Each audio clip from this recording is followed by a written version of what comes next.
Telugu capital భక్తి టీవీకి స్వాగతం సుస్వాగతం. నేను శ్రీలక్ష్మి. ఈరోజు మనకి మూక పంచసతి చాలా శ్రద్ధగా చక్కగా నేర్పిస్తున్న విశ్వజనని మన ముందున్నారు. విశ్వజనని నమస్కారం అమ్మ. నమస్కారం శ్రీలక్ష్మి గారు. తమిళనాడులోని శ్రీరంగంలో పుట్టానని చెప్పావు కదా. మీ నాన్నగారు అక్కడున్న రంగనాథ స్వామి దేవాలయంలో ప్రధాన అర్చకులు అన్నారు. మీకు రంగనాథుడి గురించి చాలా బాగా తెలుసుంటుంది కదా. మీరు అక్కడ విశేషాలు, శ్రీరంగనాథ మహాక్షేత్రం గురించి నువ్వు వివరించమ్మా జనని. శ్రీరంగమ్మని మీరు చెప్పు అంటేనే నాకు చాలా హ్యాపీ. అందుకే ఇక్కడ వచ్చి ఓకే అని వెంటనే ఒప్పుకున్నాను. పుట్టిన ఊరు కదా. అంతే కదా. ஆராத அருளமுதம் பொதிந்த கோயில் அம்புய தொனையோதி மன்னர் கலித்த கோயில் தோலாத தனி வீரன் தொழுத கோயில் துணையான வீடனர்க்கு துணையாம் கோயில் சேராத பயனெல்லாம் சேர்க்கும் கோயில் செழுமறையின் முதலெழுத்து சேர்ந்த கோயில் தீராத வினையனைத்தும் தீர்க்கும் கோயில் திருவரங்கமென திகழும் கோயில்தானே. శ్రీరంగం అని చెప్పిన వెంటనే నా మనసులో ఎంత ఆనందం పొంగుతుందంటే, నేను పుట్టి పెరిగిన ఊరది. అక్కడి నుంచి ఆ రంగనాథుడు నన్ను ఇక్కడ హైదరాబాద్లో పలవేల్ డిస్టెన్స్లో ఇక్కడ నన్ను పెట్టారు. అయితే కూడా నేనే ఇక్కడ ఉన్నా, మనిషి ఇక్కడ ఉన్నా, కానీ నా మనసు మొత్తం శ్రీరంగంలోనే ఉంది, ఆ దేవుడి దగ్గరనే ఉంది. అప్పుడు ఆ దేవుడి గురించి నువ్వు మాట్లాడు అని చెప్పేటప్పుడు నాకు చాలా సంతోషంగా, ఆ దేవుడే నాకు ఈ ఒక్క అవకాశం ఇచ్చి ఈ భక్తి టీవీ ఛానల్ మూలంగా శ్రీలక్ష్మి గారు మూలంగా నాకు ఇంత ఒక అవకాశం ఇచ్చిన దేవుడికి, దేవుడి రూపంలో ఉన్న శ్రీలక్ష్మి గారికి అందరికీ మా నమస్కారం అని చెప్పుకొని, అడియార్గల్ వాழ அரங்கநகர் வாழ கடல் சூழ்ந்த మన్నులగం వాழ అని ఒక పాసురం అనేది ఒకటి ఉంది తమిళ్లో. అంటే ఏంటంటే, అడియార్గల్ వాழ అంటే ఎవరు అడియార్గల్? దేవుడిని భక్తులు ఉంటారు కదా, మనమందరూ అడియార్గల్. అంటే శ్రీరంగంలో ఉన్న అడియార్గల్ గురించి ఇక్కడ చెప్తున్నారు.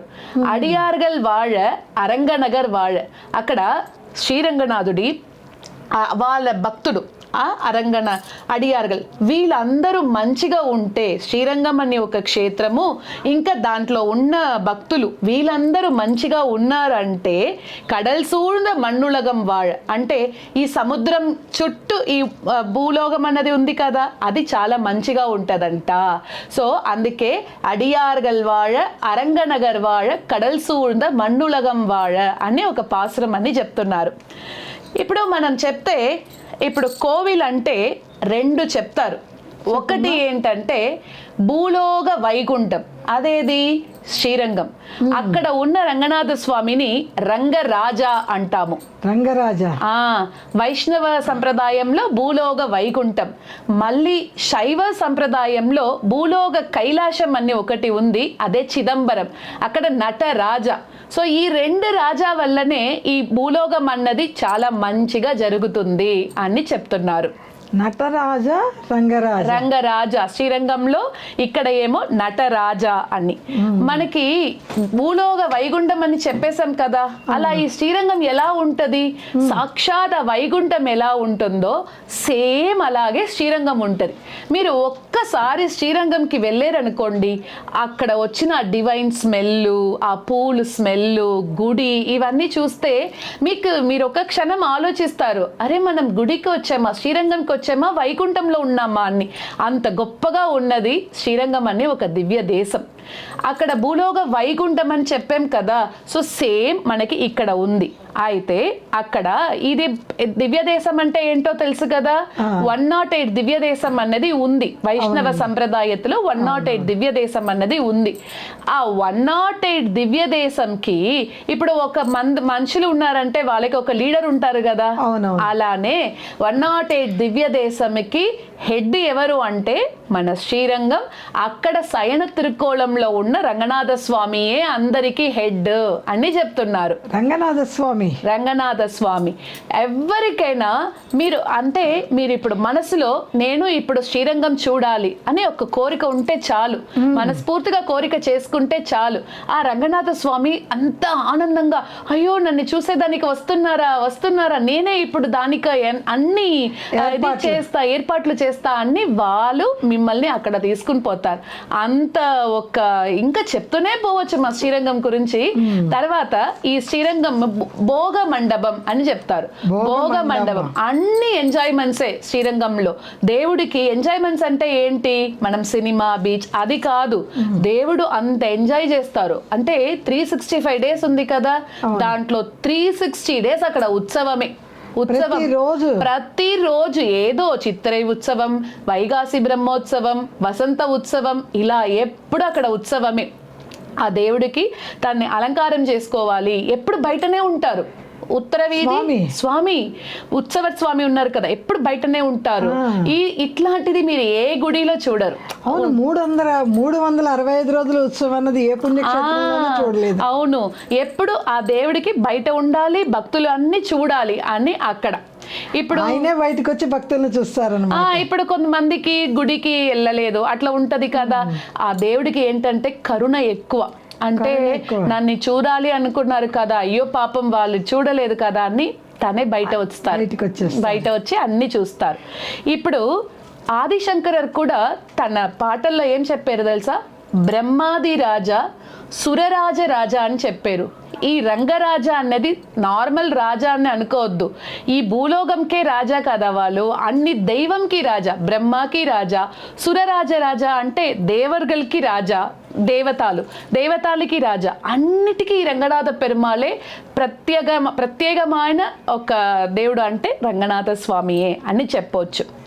ఇప్పుడు ఈ రంగనాథ స్వామి గురించి మనం మాట్లాడాము, కానీ ఈ రంగనాథ స్వామి ఎందుకు ఎలా ఈ శ్రీరంగంకి వచ్చారు ఆ విషయం తెలుసా? తెలుసుకుంటామా? అది తప్పకుండా చాలా ఇంట్రెస్టింగ్ గా ఉంటది ఆ విషయం మాత్రం.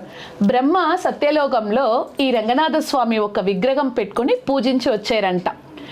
ఇక్కడ ఇక్ష్వాకు వంశంలో వచ్చే ఇక్ష్వాకు రాజా వచ్చేసి బ్రహ్మ గురించి చాలా తపస్సు చేశారు.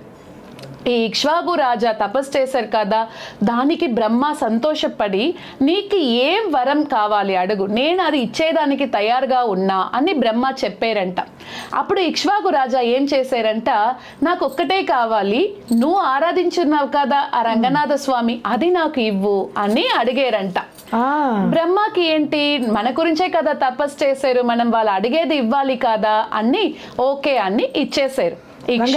రంగనాథ స్వామిని ఇచ్చేసాడు ఇక్ష్వాకు రాజాకి. అప్పటి నుంచి ఇక్ష్వాకు రాజా స్టార్ట్ చేసి మన రాముడు వరకు కుల దైవం, అందుకే రంగనాథ స్వామికి ఇక్ష్వాకు కులధనం అని ఒక పేరు ఉంది. రాముడు వంశం ఇక్ష్వాకు వంశం, సూర్యవంశం చెప్తారు కదా. అందరూ ఈ రంగనాథ స్వామిని పూజ చేసిన పెరుమాల్ మన రంగనాథ స్వామి అని చెప్పవచ్చు. ఇక్ష్వాకు వంశంలో పూజ చేసిన దేవుడు రంగనాథ స్వామి. త్రేతాయుగంలో రాముడు రావణ్ణి గెలించి వస్తున్నారు కదా, అప్పుడు విభీషణుడు వచ్చి ఇట్లా నేను వెళ్ళిపో అనేటప్పటికి నిన్ను వదిలేసి నేను ఎలా వెళ్తాను రామయ్య అని అడిగారంట. అప్పుడు రాముడు వచ్చేసి నువ్వు ఈ విగ్రహంని పెట్టుకో, నీ దగ్గర ఉంచి పూజ చేసుకో అని రాముడు కులధనం వాళ్ళది అది ఇచ్చారు. ఇప్పుడు మన దగ్గర వచ్చి ఎవరైనా నీ ఇంట్లో ఇది బాగుంది ఇవ్వు అంటే మనం ఇస్తాము, కానీ మనం పూజ చేసిన దేవుడిని ఎవరైనా అడిగితే ఇస్తారా? ఇవ్వరు కదా. అదే రాముడు ఏంటంటే భక్తులు అంటే వాడికి అంత కరుణ, ఏది అడిగితే ఇచ్చేస్తారు కదా. సో వాడు పూజ చేసిన కులధనంకి విభీషణుడికి ఇచ్చారు. కానీ ఇచ్చేటప్పుడు ఒక్క మాట మాత్రం మరీ చెప్పారు, ఇది నువ్వు జాగ్రత్తగా ఉంచుకో, ఇది నీ ఎక్కడ కింద పెట్టకూడదు, నువ్వు ఎక్కడ నా కింద పెట్టేవనుకో అది అక్కడే నిలబడిపోతుంది అని చెప్పారు. ఓకే అని విభీషణుడు తీసుకుని లంకా వైపు వెళ్తున్నారు. లంకాకి ఎలా వెళ్ళాలంటే శ్రీరంగం ద్వారా వెళ్ళాలి. ఆ శ్రీరంగం ద్వారా వెళ్ళేటప్పుడు సాయంత్రంలో మనం సంధ్యావందనం చేస్తారు కదా, దానికోసం ఆగేరంట. ఆగేటప్పుడు ఆ కావిరి నది చూస్తున్నారు. దీంట్లో ఈ శ్రీరంగం అనేది ఎక్కడ ఉంది తెలుసా? కావిరి కొల్లిడం మధ్యలో ఉంది ఈ శ్రీరంగం. కావేరి నది అంటే తెలుసు, కొల్లిడం అంటే కొల్లిడం అన్నది ఇంకొక నది అక్కడ ఉంది. ఆ ప్రాంతంలో ఆ నది పేరు కొల్లిడం అని ఉంది. ఈ కావేరి కొల్లిడంకి మధ్యలో శ్రీరంగం ఉంది కాబట్టి అది ఒక ఐలాండ్ అనే చెప్పవచ్చు. ఐలాండ్. సో ఇక్కడ అది మొత్తం రంగరాజ వాళ్ళ కంట్రోల్లోనే ఉంది. శ్రీరంగం అంటేనే ఎవరికైనా రంగనాథ స్వామి, ఎందుకంటే అంత రాజాలాగా అక్కడ రాజ్యం చేస్తున్నారు రంగనాథ స్వామి. ఇలా ఈ విభీషణుడు వెళ్ళేటప్పుడు సంధ్యావందనం చెయ్యాలని చూస్తున్నారు ప్లేసు. అప్పుడు కావేరి చూస్తున్నారు. కావేరి అழగులో అంటే కావేరి వల్ల బ్యూటీ, ఆ బ్యూటీలో అట్లా మేమరచిపోయి అబ్బా అని చూసి ఒక్క క్షణం ఈ రంగనాథ విగ్రహంని కింద పెట్టేశారు. ఇప్పుడు గుర్తొస్తుంది, అయ్యో రాముడు చెప్పారే కింద పెట్టకూడదని అని. ఇప్పుడు చాలా దుఃఖమైపోయాడు. చూస్తే రంగనాథ స్వామి అక్కడి నుంచి కదలలేదు, అక్కడే ఉండిపోయారు. కావేరిని చూస్తూ మై మర్చిపోయి పెట్టేశారు కింద. అప్పుడు రంగనాథ స్వామి అక్కడి నుంచి. అందుకే ఇది స్వయం భక్త క్షేత్రం అంటాము. ఎందుకు స్వయం భక్త క్షేత్రం, స్వయం భక్త క్షేత్రం అంటారు. ఎందుకంటే దేవుడు ఇక్కడ ఉండాలని తన సంకల్పంతో తానే వచ్చి ఇక్కడ ఉన్నారు. లేకపోతే లంక వెళ్ళాలి కదా విభీషణుడితో, ఇక్కడే ఉండిపోయారు కదా. అక్కడ అయోధ్యలో కూడా ఉండలేదు, ఇక్కడ వచ్చారు. ఎందుకంటే శ్రీరంగం దేవుడికి అంత నచ్చిపోయి అక్కడ ఉంటున్నారు.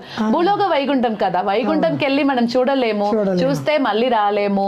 అందుకంటే అచ్చావతార మూర్తిగా ఇక్కడికి వచ్చి మన అందరినీ వారు కరుణ చేయాలని ఇక్కడికి వచ్చేసారు. ఇప్పుడు విభీషణుడికి అయ్యో నువ్వు ఎట్లనా వచ్చేసేయి, నువ్వు లేకపోతే నేను ఎట్లా అలా వెళ్తాను, ప్లీజ్ నాతో వచ్చేసేయి అని ఏడుస్తున్నాడు, అట్లా అరుస్తున్నాడు. కానీ రాలేదు. విభీషణుడికి దర్శనమిచ్చి చెప్తున్నారు, నేను ఇక్కడే ఉండిపోతా, నువ్వు పో అని. విభీషణుడికి పాపం రాముడి నుంచి తీసుకుని వచ్చారు, నేను లేకపోతే ఎలా వెళ్తాను అనేటప్పటికీ మన రంగనాథ స్వామి కూడా ఏమంటారంటే విభీషణుడు కోసం ఒక మంచి ఐడియా అది ఇచ్చారంట, తన భక్తుల కోసం ఇవ్వాలి అని ఇచ్చారు. అది ఏంటో తెలుసా?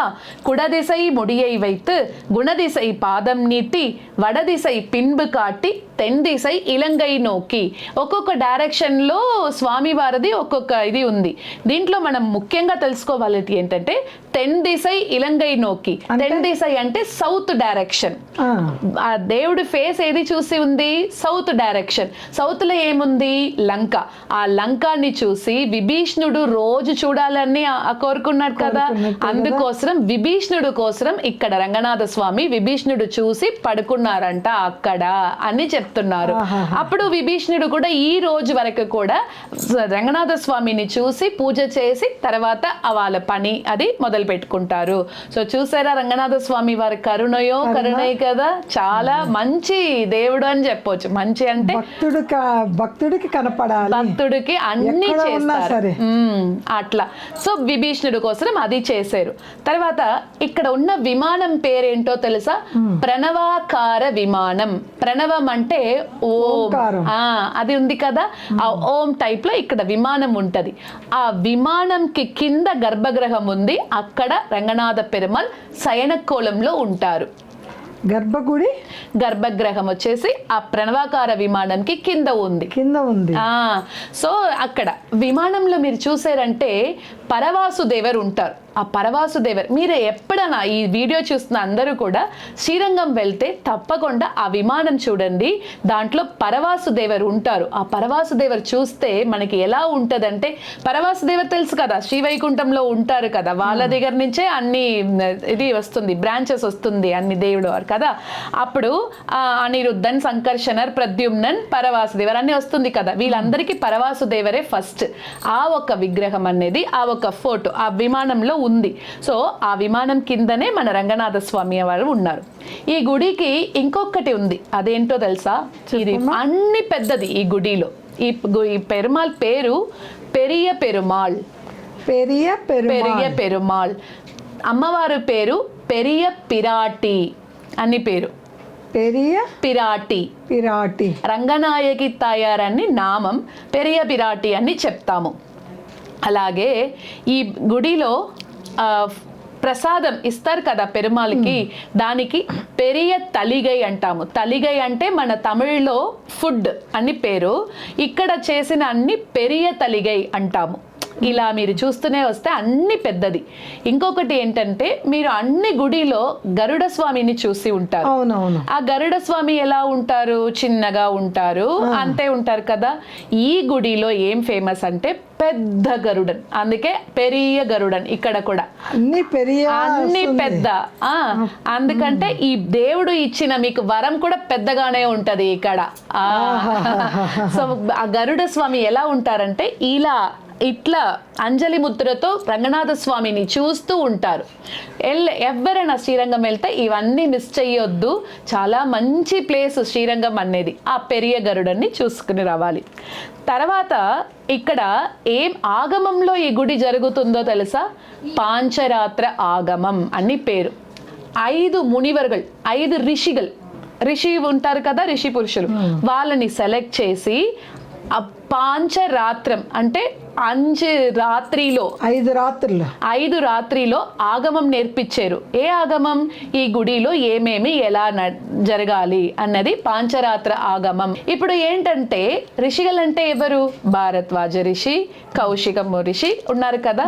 ఇప్పుడు ఈ గుడిలో అర్చక స్వామి ఉంటారు కదా, వీళ్ళెవరు ఏంటంటే ఆ భారద్వాజ వంశంలో వచ్చిన వాళ్ళు, కౌశిక మునివరు వంశంలో వచ్చిన వారు, ఇలాంటి వాళ్ళే ఇప్పుడు ఈ గుడిలో అర్చక స్వామిగా ఉంటున్నారు. ఇది ఒకటి మీకు చెప్పాలి. ఇంకొకటి చాలా ముఖ్యమైనది ఇది ఏంటంటే, మనము శ్రీరంగం గుడిలో గర్భగృహంకి వెళ్ళి ఆ పెరియ పెరుమాల్ని దర్శనం చేసుకోవడానికోసం వెళ్తున్నాము. అక్కడ 2 స్తంభాలు ఉంటుంది. అది పేరేంటంటే మేము తమిళ్లో తిరుమల తూణ్ అని చెప్తాము. అది ఏంటంటే చెప్పాను కదా, ఇది భూలోక వైకుంఠం అని. అక్కడ వైకుంఠంలో కూడా ఇలానే 2 స్తంభాలు ఉంటది. ఏంటంటే అక్కడ మన ఈ భూలోకం నుంచి వైకుంఠం వెళ్ళే ఆత్మ అక్కడ ఆ స్తంభాలు ఉంటది కదా, అది స్పర్శనం చేసుకునే వెళ్తారు. వెళ్ళి నిత్య సూరిగలాగా అయిపోతారు. నిత్య సూరిగలు అంటే ఏంటంటే అక్కడ ఉన్న గరుడన్, ఆదిశేషన్, వీళ్ళందరినీ మనం నిత్య సూరిగల్. వాళ్ళు ఏం చేస్తారు? ఎప్పుడు దేవుడితోనే ఉండి దేవుడికి కైంకర్యమే వాళ్ళకి ప్రధానం, అదే చేస్తూనే ఉంటారు. సో అక్కడ వైకుంఠంలో అది ఉంది. మనం కూడా అక్కడ వెళ్ళాలంటే శ్రీరంగం గుడిలో ఉన్న అక్కడ 2 స్తంభాలు అని చెప్పాను కదా, దాన్ని స్పర్శనం చేసుకుంటే మనకి కూడా మోక్ష ద్వారం ఓపెన్ గా ఉంటది. అన్ని స్పర్శ మాత్రమే మనకి వైకుంఠంలో వచ్చేస్తది. అవును, మోక్షం అన్నది ఎవరికైనా మోక్షం ఎక్కడ వస్తదంటే మనకి జన్మలో ఒక్కసారైనా ఆ శ్రీరంగం గుడికి వెళ్ళి ఆ రంగనాథ స్వామిని మనము మనపూర్తిగా ప్రార్థన చేసుకోవాలి. దానికోసం మీరు ఎంతో పెద్ద ప్రయత్నం ఏం చెయ్యొద్దు. ఇప్పుడు మీరు ఇక్కడ ఉన్నారు కదా, ఇక్కడి నుంచే మీరు ఏం చేయాలంటే ఇక్కడ ఇట్లా చేసి నేను శ్రీరంగంకి రావాలి అని చెప్తే చాలు. ఆ పెరుమాళకి ఎట్లా అంటే మీరు అనుకున్నారు, అయ్యో ఈమెకి నన్ను చూడాలని ఎంత ఇష్టం ఉంది, చాలా కష్టపడుతుంది మా పాప అని చెప్పేసి వెంటనే దానికి ఏం ఎఫర్ట్ పెట్టాలో పెరుమాళ్ చూసుకుంటారు. మనం ఇంకా ఏమి అక్కర్లేదు, అతనే అన్ని ఏర్పాటు చేస్తారు. సో ఇప్పుడు ఏంటంటే ఇంకొకటి చెప్పాలంటే 12 ఆళ్వార్గల్ ఉన్నారు, తెలుసు కదా మీకు, పెరియాళ్వార్ అన్ని 12 ఆళ్వార్గల్ ఉన్నారు. ఒక్కొక్క ఆళ్వార్ ఒక్కొక్క గుడికి వెళ్ళి మంగళాశాసనం చేశారు. కానీ ఈ గుడిలో మాత్రమే 12 ఆళ్వార్లో 11 ఆళ్వార్గల్ పూర్తిగా ఈ రంగనాథ స్వామిని మంగళాశాసనం చేశారు. ఇట్లా ఏ గుడిలో ఇంత ఆళ్వారు ఎవ్వరు మంగళాశాసనం చెయ్యలేదు అని చెప్తున్నారు. ఒక్క ఆళ్వారు మాత్రం చెయ్యలేదు, మధుర కవి ఆళ్వారని. ఎందుకంటే ఆ నమ్మాళ్వారికి గురు భక్తియే ఇంపార్టెంట్ అని, నాకు గురువు ఉంటే చాలు, గురువు మూలంగానే నాకు దేవుడిని చూస్తాను అని చెప్పి ఆ దేవుడిని మంగళాశాసనం చెయ్యలేదు రంగనాథ స్వామిని తప్ప. 11 ఆళ్వార్సు ఈ రంగనాథ స్వామిని వచ్చి మంగళాశాసనం చేశారు. ఏ గుడిలోనూ చేయరు, 11 మంది కలిసి ఏ గుడిలో చేయలేదు. అందరు వెళ్ళారు, కొంచెం చేశారు అంతే. ఇంకొకటి భూలోక వైకుంఠం చెప్పాం కదా, వైకుంఠంలో వ్రజా నది అని ఒకటి పోతుంది. వైకుంఠం వెళ్ళే రోడ్ లో విరజా నది అని చెప్తారు. విరజా నది. ఆ విరజా నదిలో ఏంటంటే ఇక్కడి నుంచి బయలుదేరే ఆత్మ దేవుడు పాదం దగ్గర వెళ్ళాలి కదా, అప్పుడు ఆత్మని విరజా నదిలో క్లీన్ చేస్తారు. క్లీన్ చేసి తర్వాత దేవుడు పాదం దగ్గర పెట్టుకుంటారు. అది ఒక ఐదీగం. మా దగ్గర వైతరణి నది అంటారు. ఆ వైతరణి నది దాటిన తర్వాతే తెలుగులో అట్లా ఇది విరజా నది అని చెప్తాం. అక్కడ ఉన్నది విరజా నది. సేమ్ ఇక్కడ కావేరి పోతుందా, ఆ కావేరిని విరజా నదికి సమం అని చెప్తారు. మీరు కావేరిలో స్నానం చేస్తే మీరు ఇప్పటి వరకు తెలుసో తెలియకుంటో ఎంతో పాపం చేసాం కదా, అవన్నీ పోతుంది. ఇప్పుడు సినిమాలో ఒక పాట ఉంది తమిళ్లో, గంగైల్ పునిదమాన కావేరి అని. మనం ఏమనుకుంటాము, గంగైకి వెళ్ళి స్నానం చేస్తే పుణ్యం వస్తుంది అని. ఇక్కడ ఏంటంటే గంగై కాన ఫుల్ ఇది వచ్చేసి మనకి పవిత్రమైనది మన కావేరి అని చెప్పొచ్చు. విరజా నది లాగా, ఎందుకంటే అక్కడ ఇక్కడ కంపేర్ చేసుకోవాలి. అది వైగుంఠం, ఇది భూలోక వైగుంఠం అంతే. అక్కడ తిరుమామణి మండపం అని అక్కడ ఉంది. సేమ్ మన శ్రీరంగంలో తిరుమామణి మండపం ఉంది. అక్కడ పెరుమాళ్ ఎట్లా కూర్చుంటారో సేమ్ ఇక్కడ కూడా ఉత్సవం అప్పుడు వచ్చి కూర్చుంటారు. అలా ఇట్లా మనకి అక్కడ ఉన్న దేవుడు మనకి ఇక్కడ వచ్చి మన కోసం వచ్చారంటే మనం ఎంతో భాగ్యం చేసి ఉండాలి కదా, ఎంతో పుణ్యం చేసి ఉండాలి మన భారతదేశంలో. అది మనకి. సో ఎందుకంటే ఫస్ట్ దేవుడు ఏం చేశారంటే వేదం ఇచ్చారు మనకి. వేదం చదువుకోండి. వేదం అన్నది ఎవరు చదవలేరు కదా, అంటే కొంతమంది చదవాలి అని, ఇంకా కొంతమంది చదవలేరు. తర్వాత ఏమి ఉపనిషత్స్ ఇచ్చారు, అది కూడా మనం చదవలేదు. తర్వాత ఏంటి, ఆళ్వార్ ఆచార్యర్ని పంపించారు అక్కడి నుంచి, నువ్వు వెళ్ళి వాళ్ళకి మంచిది చెప్పు, వాళ్ళు ఇది చేస్తారని. అప్పుడు కూడా మనం ఏమీ పట్టించుకోలేదు. తర్వాత ఇలానే పోతే సరిగా రాదు అని చెప్పి దేవుడే కిందకి అర్చావతారంలో వచ్చేసారు మన కోసం అన్ని. సో ఇప్పుడు మనకి ఒక రూపం పెట్టుకుని ఈ దేవుడు నాకు ఇష్టం అంటే మనం బాగా చూసి దేవుడు ఏం చెప్తారో శ్లోకాలు అవి మనం నేర్చుకుంటాం కదా. అలా అర్చావతారంగా తానే వచ్చిన స్వయం భక్త క్షేత్రం శ్రీరంగం అని చెప్పవచ్చు. దీంట్లో మనకి వేదనూల్ పిరాయం నూరు మణిసర్ తాం పుగువరేலும் பாதியும் உறங்கி போகும் நின்றதில் 14 ஆண்டு பேதை பாலகன் அது ஆகும் పిని పసి మూపు తుంబం ఆదలాల్ పిరవి వేండేన్ అరంగమా నగరులానే అని పాసురం ఒకటి ఉంది. ఏంటంటే వేదంలో ఏం చెప్తుంది, మన ఒక హ్యూమన్ బీయింగ్కి 100 years అని చెప్తుంది. ఈ 100 yearsలో ఏం చేస్తాం మనము, 50 years నిద్రలోనే పోతుంది మనకి ఖచ్చితంగా కదా. మిగిలిన 50 yearsలో చిన్నప్పటి నుంచి ఓల్డ్ ఏజ్ వరకు దాంట్లో ఎన్నో కష్టం, మనకి డిసీజ్ వస్తుంది, ఒంట్లో డిసీజ్, మనసులో డిసీజ్, ఏదేదో వస్తుంది కదా, దాంట్లో సగం పోతుంది. సో ఇది పోయిందా. తర్వాత మనసు పూర్తిగా మనం స్వామిని ఆలోచించి పూజ ఎక్కడ చేస్తాము, మన మనసు మొత్తం దీంట్లోనే పోతుంది కదా. సో ఈ సంసారం అన్నది ఒక పెద్ద సాగరం. మనం వచ్చేసి దేవుడిని చూడాలి అంటే కూడా మనం చూడలేము. ఇంకొకటి మనం ఉన్నది కలికాలం.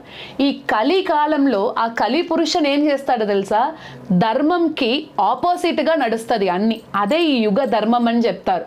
మనం ఎంతో ప్రయత్నం చేస్తాము దేవుడి దగ్గర పోవాలని, కానీ అవ్వదు. ఎందుకంటే కలిపురుషునుడు ఉంటాడు ఇక్కడ, అందుకని ఆ నామం చెప్పనివాడు, ఆ క్షేత్రానికి వెళ్ళినవాడు అన్నిటికీ అడ్డుపడిపోతాడు. అందుకని వెళ్తే పుణ్యం వచ్చేస్తుంది కదా, వస్తుంది కదా, మళ్ళీ మీరు వైకుంఠం వెళ్ళిపోతారు కదా. కలిపురుషునుడికి ఇక్కడ ఏం పని ఉంటది, అందుకని కలిపురుషునుడి ఏమి చెయ్యని ఈ యుగ ధర్మం అది. ఒక్కొక్క యుగంకి ఒక్కొక్క ధర్మం ఉంటది కదా. ఈ యుగ ధర్మం అది వాడు వాడు పని చేసుకుంటున్నాడు, కలిపురుషుడు వాడు పని చేసుకుంటున్నాడు. జ్ఞానంతో మనం ప్రయత్నించాలి. ఇప్పుడు ఆ కలియుగం దోషం అన్ని పోవాలి అనే కదా ఇలా భక్తి ఛానల్ అవన్నీ మీరు అరేంజ్ చేసి ఇట్లా అంత పెద్ద పెద్ద మనుషులని అందరూ పిలిచి, ఆ అంత పెద్ద మనుషులు మధ్యలో నన్ను కూడా ఒక్కరుగా పిలిచి మీరు ఇవన్నీ చెప్పు అన్ని చెప్తున్నారు. అది ఈ జన్మలో వచ్చింది కాదు, నీ పూర్వజన్మ పుణ్యం అంతా నీలో క్యారీ చేస్తున్నావు. అందువల్ల ఈ వయసులో ఇంత అద్భుతంగా చెప్పగలుగుతున్నా. మాకు మాట్లాడటానికి మాటలు లేవు, అంత అద్భుతంగా చెప్తున్నావు. అవును. సో అట్లా చెప్తున్నారు. అంతే మనకి అక్కడ దేవుడి దగ్గర వెళ్ళాలి అనేది చేస్తే కూడా అవ్వట్లేదు. అందుకని తొండరడి పొడి ఆళ్వార్ అన్ని వాళ్ళు ఇదే ఇప్పుడు చెప్తున్నారు. తిరుపల్లి దీంట్లో ఏం చెప్తున్నారంటే, ఈ దివ్య దేశంని నేను చూడాలి, మనసు పూర్తిగా చూడాలి. అందుకోసం నాకు ఏంటంటే ఆదలాల్ పిరవి వేండేన్ అరంగమా నగరులాలి, నాకు ఇంకొక బర్త్ ఇవ్వకు, నేను నీతోనే ఉండాలి అంటున్నారు. నీతో వచ్చానంటే నీతోనే నన్ను పెట్టుకో, పిరవి వేండేన్ అరంగమా నగరులాని. అది కూడా ఎవరి దగ్గర అడుగుతున్నారు? రంగనాథ స్వామి దగ్గర అడుగుతున్నారు. చెప్పాను కదా ముందే, మనకి మోక్షం కలవాలి అంటే రంగనాథ స్వామి డిసైడ్ చేస్తేనే మనకి మోక్షం అనేది వస్తుంది అని చెప్తారు. ఇంకొకటి రామానుజర్ ఉన్నారు కదా, భగవత్ రామానుజర్ని రంగనాథ స్వామి కాంచీపురం నుంచి ఇక్కడ పిలుచుకున్నారు. కాంచీపురం నుంచి ఇక్కడ పిలుచుకుని అప్పుడు శ్రీరంగంలో కొన్ని అడ్మినిస్ట్రేషన్ లో కొంచెం అటు ఇటు ఉండిందంట. అప్పుడు రామానుజర్ వచ్చిన తర్వాత ఆ అడ్మినిస్ట్రేషన్ ప్రాసెస్ మొత్తం క్లియర్ చేశారు. ఇప్పుడు కూడా శ్రీరంగంలో అడ్మినిస్ట్రేషన్ ఎలా ఉందంటే ఆ రామానుజర్ ఆ రోజు ఏం చెప్పారో అదే ఈ రోజు వరకు ఫాలో అవుతుంది. సో ఇంత అద్భుతమైన ఈ దివ్యక్షేత్రం ఇది 108లో ఫస్ట్. ఇంకో మెయిన్ విషయం ఇది ఒక్కటే చెప్పాలి, శ్రీరంగంలో విశ్వరూప దర్శనం అని పొద్దున ఒకటి ఉంటుంది. ఆ విశ్వరూప దర్శనంలో కౌ, హార్స్, ఎలిఫెంట్ ఇవి 3 వస్తుంది. ఆ దేవుడు ముందు ఇది చూస్తారు. ఇది చూడటం కాదు, ముందున్న రోజు ఈవినింగే అన్ని దివ్యదేశం నుంచి శ్రీరంగంకి అన్ని దేవుడు వచ్చేస్తారు. శ్రీరంగనాథుని చూసేదానికి వచ్చేస్తారు దేవతలు, వాళ్ళ వైఫ్, వాళ్ళ ఫ్యామిలీ సగం శ్రీరంగంకి ముందున రోజు నైట్ వచ్చేస్తారు. మళ్ళీ నెక్స్ట్ డే ఈ విశ్వరూపం అన్నీ అయిపోయాక వాళ్ళ గుడికి బయలుదేరిపోతారన్నది ఒక ఐదీగం. సో అప్పుడు ఏంటంటే ఈ విశ్వరూపం చూస్తే అన్ని 108 దివ్యదేశంలో ఉన్న అన్ని పెరుమాల్ని, అన్ని స్వామివారిని చూసినట్టు మనకి. సో అన్ని 108లో ప్రత్యేకమైన ఫస్ట్ దివ్యదేశం శ్రీరంగం దివ్యదేశం. ఆ శ్రీరంగం అని పేరు చెప్పేదానికే మనకి బ్లెస్డ్ అని చెప్పాలి. సో ఆ శ్రీరంగం గురించి నాకు మాట్లాడేదానికి అవకాశం ఇచ్చిన భక్తి ఛానల్ మీకు ప్లస్ శ్రీలక్ష్మి గారు మీకు చాలా చాలా చాలా ధన్యవాదాలండి. ధన్యవాదాలు. అసలు నేను నీకు చిన్నదానివి నమస్కారం పెట్టకూడదు. నీలో ఉన్న సరస్వతికి, నీలో ఉన్న భక్తికి థ్యాంక్ యూ అండి.